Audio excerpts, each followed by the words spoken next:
اعوذ باللہ من الشیطان الرجیم بسم اللہ الرحمن الرحیم۔ پناہ مانگتا ہوں میں اللہ تعالیٰ کی شیطان مردود سے، اور اللہ کے نام سے شروع جو بہت مہربان نہایت رحم کرنے والا ہے۔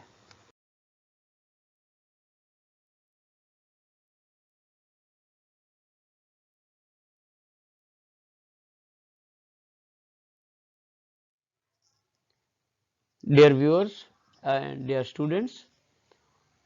ویٹری پرابلمز اینڈ سولوشنز چینل سے میں ہوں آپ کا host professor doctor Basar Ayaz,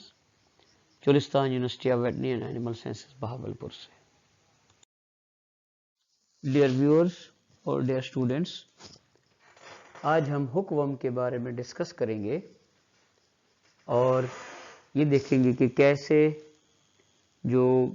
pets ہیں اور کیسے ڈاگز اینڈ کیٹس ہیں وہ اس مرض کو آگے بڑھاتے ہیں، اور کس طریقے سے جو ان کا ہوسٹ ہے جو کہ انسان ہے وہ اس مرض میں مبتلا ہو جاتا ہے۔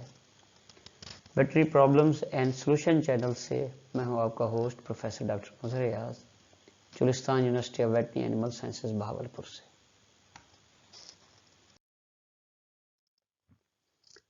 یہ ہماری سیریز کا دوسرا لیکچر ہے کہ جس میں ہم میڈیکل امپورٹنس کے نیماٹوڈز کے بارے میں ڈسکس کر رہے ہیں۔ جیسے کہ آپ کو علم ہے، ہیلمنتس میں نیماٹوڈ یا راؤنڈ ورم شامل ہیں، سسٹور یا ٹیپ ورم شامل ہیں، اور ٹریماٹوڈز یا فلوکس یا پتہ نما کیڑے شامل ہیں۔ اور جتنے بھی میڈیکل امپورٹنس کے یہ کیڑے ہیں ان کے بارے میں ہم ڈسکس کریں گے۔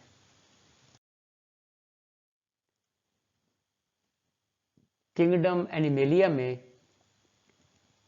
اگر اس کو فردر سائنٹیفک کلاسیفیکیشن کی جائے تو فائلم نیماٹوڈا آتا ہے،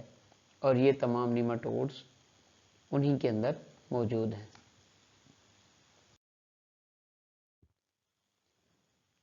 ہک ورمز جیسا کہ ان کے نام سے ظاہر ہے، ان کے اندر دانت موجود ہوتے ہیں اور یہ ہک کی طرح آنتڑیوں کے اندر پھنس جاتے ہیں، اور ان میں انکائلوسٹوما ڈیوڈینیل، انکائلوسٹوما کینائنم اور نیکیٹر امریکینس شامل ہیں، اور یہ اس جگہ پر زیادہ تر پھیلتے ہیں جہاں پہ پیٹس، جس میں ڈاگ اینڈ کیٹ شامل ہیں، اپنا فیسز وہاں پہ ڈالتے ہیں، یا ہیومن بینگز اپنا فیسز وہاں پہ ڈالتے ہیں، جن میں کہ بیچ ہو گئی جو کہ سمندر کے کنارے، اور پارکس ہو گئے، لان ہو گئے جہاں پہ لوگ اپنے پیٹس کو گھماتے ہیں۔ موسم کی وجہ سے اور نمی کی وجہ سے جو ان کے ایگز ہوتے ہیں یہ ہیچ ہوتے ہیں، اور ان میں سے دھاگے کی طرح کے چھوٹے چھوٹے لاروے خارج ہوتے ہیں، اور یہ لاروے موقع ملنے پر، یا وہ لوگ جو ننگے پاؤں یا جسم کا کوئی حصہ ان کا کپڑے سے ڈھکا نہیں ہوتا، جب اس ایریے میں کانٹیکٹ میں آتے ہیں یا زمین پہ کانٹیکٹ پہ لیٹ جاتے ہیں جو کہ انفیکٹڈ ایریا ہوتا ہے، تو یہ پیراسائٹ سکن کے اندر گھس جاتے ہیں۔ سکن میں داخل ہونے کے بعد یہ اپنا راستہ بناتے جاتے ہیں اور خون کی نالی تک پہنچ جاتے ہیں، اور اس کے بعد پھیپھڑوں میں پہنچ جاتے ہیں، وہاں سے برونکائی، پھر حلق کے اندر، اور دوبارہ یہ ہمارے لعاب کے ساتھ یا تھوک کے ساتھ جسم میں واپس چلے جاتے ہیں یا کھانے کے ساتھ چلے جاتے ہیں۔ یہ پیراسائٹ عام طور پر آنتڑیوں کے اندر میچور ہوتے ہیں، اور وہیں پہ یہ دوبارہ اپنی نئی زندگی کا آغاز شروع کرتے ہیں جو کہ انڈے کی صورت میں ہوتا ہے۔ اگر اس کی پیتھوجینیسس کے اوپر غور کریں تو نمونیا ان سے ہو سکتا ہے، متلی ہو سکتی ہے، الٹیاں آ سکتی ہیں، پیٹ میں درد ہو سکتا ہے، یا خون ملا پیچس یا ڈائریا سٹارٹ ہو سکتا ہے، خون کی کمی ہو سکتی ہے، اور جو لارول مائگرینز ہیں جس میں وسرل، کوٹینیس مائیگرینز اور اوکولر مائیگرینز شامل ہیں کہ جسم میں مختلف جگہوں پہ، جس میں جگر ہے، آنتڑیاں ہیں، سکن ہے باہر، اور آنکھوں کے اندر تک یہ لاروا اس کے جا سکتے ہیں، جو کہ آگے شدید نقصان کا باعث بنتے ہیں۔ ان کی اگر لائف سائیکل کو دیکھا جائے تو اس میں ہمارے پیٹس اور ہمارے اینیملز ایک بہت بڑا رول پلے کرتے ہیں۔ جن کو ڈیورم نہیں کیا جاتا تو وہ اپنے ہوسٹ کو بیمار بھی کر سکتے ہیں، اس لیے ٹائم ٹو ٹائم ان کو آپ ڈیورم کرتے رہیں تاکہ ان کے اندر کے جو کیڑے ہیں وہ ساتھ کے ساتھ خارج ہوتے جائیں، مرتے جائیں، اور آپ اس سے محفوظ ہوں۔ اس میں جیسے آپ دیکھ سکتے ہیں لائف سائیکل میں کہ کس طریقے سے یہ گھاس سے دوبارہ ہماری سکن ہے اس سے، اور اس کے بعد سرکولیشن سے ہوتا ہے لنگز، پھر دوبارہ سوالوڈ ہو جاتے ہیں اور آنتڑیوں میں چلے جاتے ہیں۔ تو یہ ایک اس کا لائف سائیکل ہے کہ کس طریقے سے ہک ورمز انوائرمنٹ میں موجود رہتے ہیں۔ اسٹرونگولائڈز سٹرکوریلس، یہ عام طور پر اسٹرونگولائڈوسس کہلاتا ہے۔ اس کی دو فارمز ہیں، ریبڈی فارم اور پیراسیٹک فارم۔ ریبڈی فارم میں یہ فری لیونگ یا جو مٹی ہے وہاں پہ موجود ہوتا ہے، اور پیراسیٹک میں یہ ہوسٹ کے اندر موجود ہوتا ہے۔ یہ عام طور پر اس کا جو انفیکشن ہے پیٹس سے، انسانوں سے، یا خود جو ایک مریض ہے اس مرض کا اس سے وہ اپنے آپ کو جسم میں داخل کر لیتا ہے، اور اس کے جو انڈے ہیں وہ آنتڑیوں میں جا کے ہیچ ہو جاتے ہیں، اور لاروا جو ہے آنتڑیوں میں یا سکن میں پینیٹریٹ کر جاتا ہے اور دوبارہ تھوک سے واپس یا لعاب سے واپس وہ آنتڑیوں میں چلا جاتا ہے، اور اس کے بعد وہ خون سے یا آنتڑیوں سے جسم کی نالیوں میں گردش کرتے ہوئے پھیپھڑوں تک پہنچ جاتے ہیں، اور دوبارہ اس کو جو ہوسٹ ہے وہ اس کو کھا لیتا ہے، اور اس کا جو لائف سائیکل ہے وہ آنتڑیوں میں کمپلیٹ ہوتا ہے۔ اس لیے اس میں جو آنتڑیوں کی جو انوائرمنٹ ہے وہ ان کے لیے اہم ہے، یہ دوبارہ پھر اپنے انڈے شروع کر دیتے ہیں۔ عام طور پر جو اس کی پیتھوجینیسس ہے، اگر زیادہ مقدار میں پیراسائٹس یا لاروے جسم میں چلے جائیں تو نمونیا کاز کرتے ہیں، خون کے اندر یوسینوفیلیا ہوتا ہے، یا ان کی جو خون امیز پیچس ہیں وہ ہوتے ہیں، مریض کا جگر بڑھ جاتا ہے، اور آنتڑیوں میں بعض دفعہ اوبسٹرکشن یا وہاں پہ گولا بن جاتا ہے ان پیراسائٹس کی وجہ سے، جس کی وجہ سے جو آنتڑیاں ہیں اس میں آگے کی مقدار یا فضلہ بند ہو جاتا ہے، اور اس کی وجہ سے آپریشن بھی کرنا پڑ سکتا ہے۔ جس مریض کے اندر یہ مرض موجود ہوتا ہے اس کے اندر خون کی کمی ہوتی ہے، اور کیونکہ یہ پیراسائٹس آنتڑیوں میں رہتے ہیں تو اس کی خوراک کا زیادہ تر حصہ یہ پیراسائٹ کھا جاتے ہیں، اور وہ جو ہوسٹ ہے، وہ جو آدمی ہے، اس کو خوراک نہیں ملتی، جس کی وجہ سے وہ روز بروز کمزور ہونا شروع ہو جاتا ہے۔ یہ اسٹرونگولائڈوسس کا ایک لائف سائیکل ہے کہ کس طریقے سے یہ سیلف انفیکشن، انوائرمنٹل انفیکشن یا پیراسیٹک انفیکشن کو اس سے کاز ہوتا ہے۔ ٹریکنیلا اسپیرلس یا ٹریکنولوسس اس کے نام ہیں، اور یہ وہ پیراسائٹ ہے کہ جو بغیر انڈے کے ایک ہوسٹ سے دوسرے ہوسٹ تک پھیلتا ہے، اور اس کی پھیلنے کی وجہ یہ ہے کہ میملز جس میں پورک یا پگز شامل ہیں، ہیومنز اور ریچھ یا بیئر شامل ہیں، ان کی وجہ سے یہ پیراسائٹ ایک جانور سے دوسرے جانور میں داخل ہوتا ہے، اور اس کا جو انفیکشن کا طریقہ کار ہے وہ دوسرے پیراسائٹ سے مختلف ہے، کیونکہ اس میں جو پیراسائٹ ہے وہ باہر نہیں نکلتا ایک کی صورت میں، بلکہ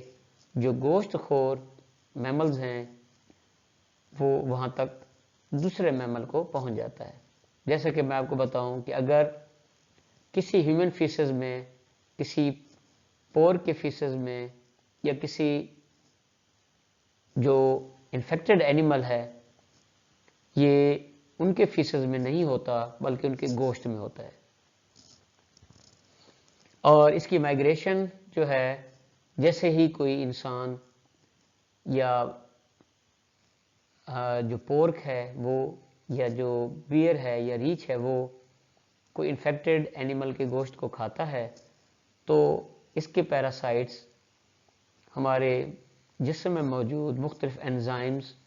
اور ایسڈز کی وجہ سے اس گوشت سے باہر نکل آتے ہیں اور آنتڑیوں سے ہوتے ہوئے خون کی نالیوں میں چلے جاتے ہیں، جس سے وہ دل کے پٹھوں میں اور چبانے والے پٹھوں میں اور ڈائفرام میں، زبان میں اور دماغ تک پہنچ جاتے ہیں. جب یہ مرض ہو جاتا ہے تو اس کی چند علامات ہیں جن سے ہم یہ معلوم کر سکتے ہیں کہ جن میں نزلہ یا فلو کی طرح کی علامات ہیں، ڈائریا یا پیچس کی طرح کی علامات ہیں، پٹھے یا جو جوڑ ہیں ان میں درد، اور سانس کی کمی ہو جاتی ہے کہ جیسے ہی مریض زیادہ چلتا ہے تو اس کا سانس پھولنا شروع ہو جاتا ہے. اور خون کا جو اگر ٹیسٹ کیا جائے تو اس میں ایوسینوفل زیادہ ہوتے ہیں، جس کو ایوسینوفیلیا کہتے ہیں. لیکن اگر اس کی ہسٹوپیتھولوجی کی جائے تو اس میں جو یہ پیراسائٹ ہے یہ عام طور پر مسلز کے اندر کیلسیفائڈ ہو کے وہاں پہ موجود ہوتا ہے اور اس کو ایزیلی دیکھا جا سکتا ہے. یہ اس کا لائف سائیکل ہے کہ کیسے یہ مرض آگے پھیلتا ہے اور کس طریقے سے یہ انسان تک اس کا دورانیہ مکمل ہوتا ہے. اس میں آپ دیکھ سکتے ہیں کہ ایک ہوسٹ کی جو پیری آربیٹل ایریا ہے وہاں پہ سویلنگ ہے، اس کے مسلز کو پین ہے اور آنکھیں اس کی سرخ ہو چکی ہیں، اس کے اندر بخار بھی موجود ہے، اور یہ تمام ٹریکنولوسس کی وجہ سے یہ مرض پھیل رہا ہے. یہ ٹریکنوسس جو مسلز کے اندر اس کی ہسٹوپیتھولوجیکل سلائیڈ ہے کہ جس میں مسلز کے اندر یہ کیلسیفائڈ ہے اور باڈی اس کو آگے بڑھنے سے روک رہی ہے، جبکہ مسلز کے اندر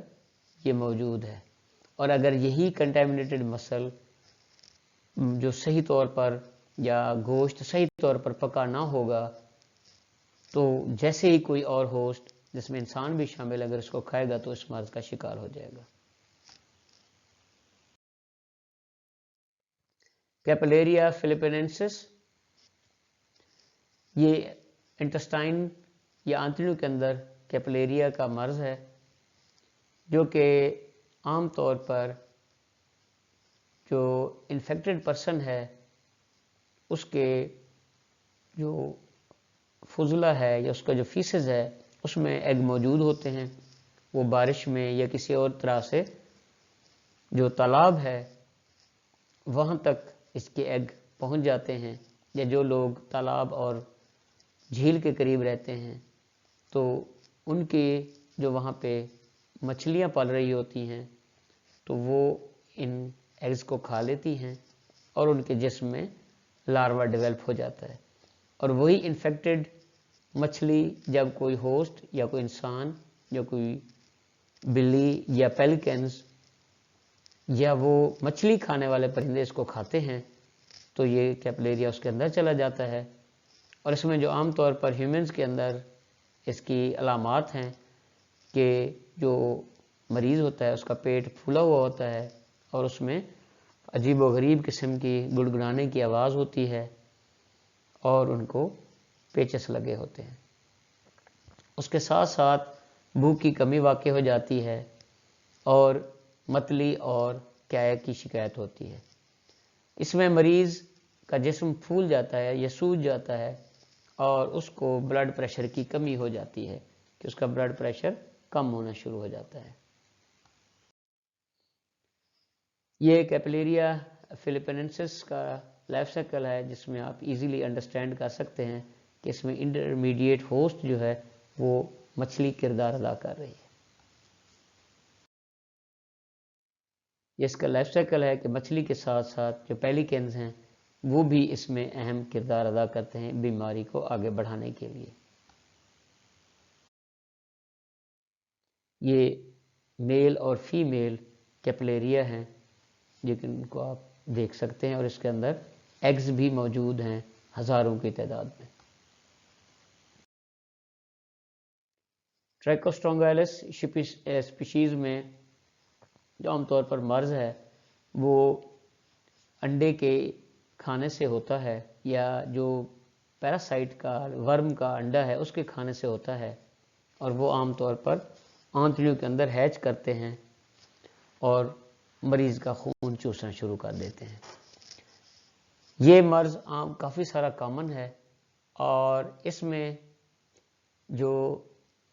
ہمارے ریومیننٹس ہیں، لائف سٹاک ہے، ان کا بھی کردار شامل ہے۔ یہ آپ دیکھ سکتے ہیں کہ 3 قسم کے جو ٹرائکوسٹرونگائلز ہیں، جس میں ٹرائکوسٹرونگل اورینٹیلس، ٹرائکوسٹرونگلس کلوبریفارمس اینڈ ٹرائکوسٹرونگلس ایگزائی شامل ہیں۔ یہ عام طور پر انسان کو انفیکٹ کرتے رہتے ہیں اور ان کا خون چوستے رہتے ہیں۔ آئی ہوپ کہ یہ آپ کو پریزنٹیشن پسند آئی ہوگی اور آپ کی معلومات میں اضافہ کرے گی۔ اس کے لیے ہماری آپ جو مزید اس چینل کو لائک کریں تاکہ آپ کو نت نئی معلومات ملتی رہیں۔ Thank you.